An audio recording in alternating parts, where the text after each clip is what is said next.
उधर अमेरिका और रूस बांग्लादेश के सियासी मामले पर भिड़ गए और वहां बने दोनों देशों के दूतावासों के बीच जबानी जंग छिड़ गई। बांग्लादेश की विपक्षी पार्टी बीएनपी यानी बांग्लादेश नेशनलिस्ट पार्टी के एक बड़े नेता करीब 9 साल से गायब हैं और रूस और अमेरिका इसी मुद्दे पर लड़ पड़े, क्योंकि अमेरिका ने इसे मानवाधिकार हनन का मामला माना और बांग्लादेश में अमेरिका के राजदूत ने बीएनपी यानी बांग्लादेश नेशनलिस्ट पार्टी के लापता नेता के घर का दौरा किया, क्योंकि आरोप है कि 2013 में बीएनपी के इस बड़े नेता को जबरदस्ती गायब करवाया गया था। 2013 में जिस समय यह घटना हुई थी तब से अब तक वहां शेख हसीना के नेतृत्व वाली अवामी लीग की सरकार है, जिसकी वजह से शेख हसीना की सरकार के खिलाफ बीएनपी ने प्रदर्शन भी किए।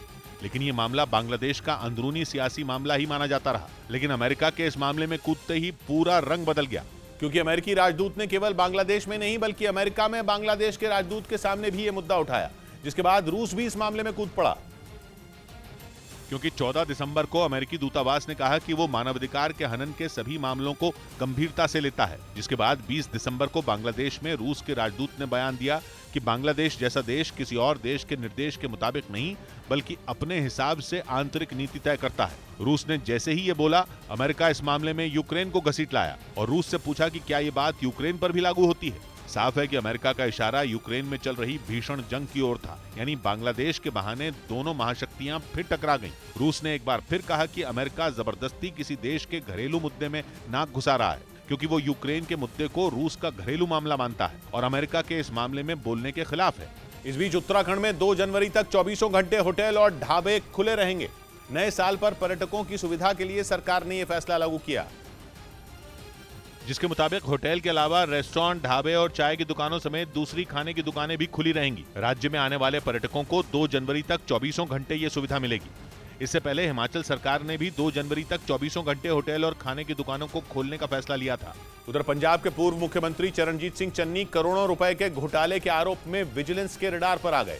उनके खिलाफ राजविंदर सिंह नाम के आदमी ने विजिलेंस ब्यूरो में शिकायत की थी,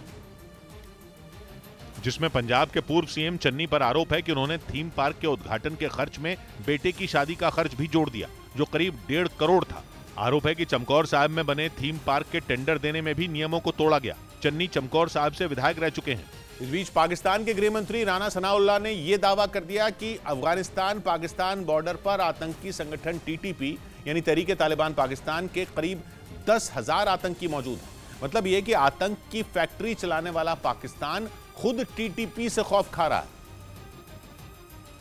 और उसे इस बात का डर सता रहा है कि आने वाले दिनों में टीटीपी के आतंकी पाकिस्तान के शहरों पर हमला न बोल दें। असल में टीटीपी को पाकिस्तान का तालिबान भी कहा जाता है, जिसके साथ पिछले महीने की 28 तारीख को पाकिस्तान की सरकार ने संघर्ष विराम का समझौता तोड़ दिया था, जिसके बाद से ही पाकिस्तान पर लगातार आतंकी हमले हो रहे हैं। और इसी कड़ी में पाकिस्तान के गृह मंत्री राना सनाउल्लाह ने यह बयान दिया कि अफगानिस्तान और पाकिस्तान के बॉर्डर पर तहरीक तालिबान पाकिस्तान के 7 से 10,000 आतंकी मौजूद हैं।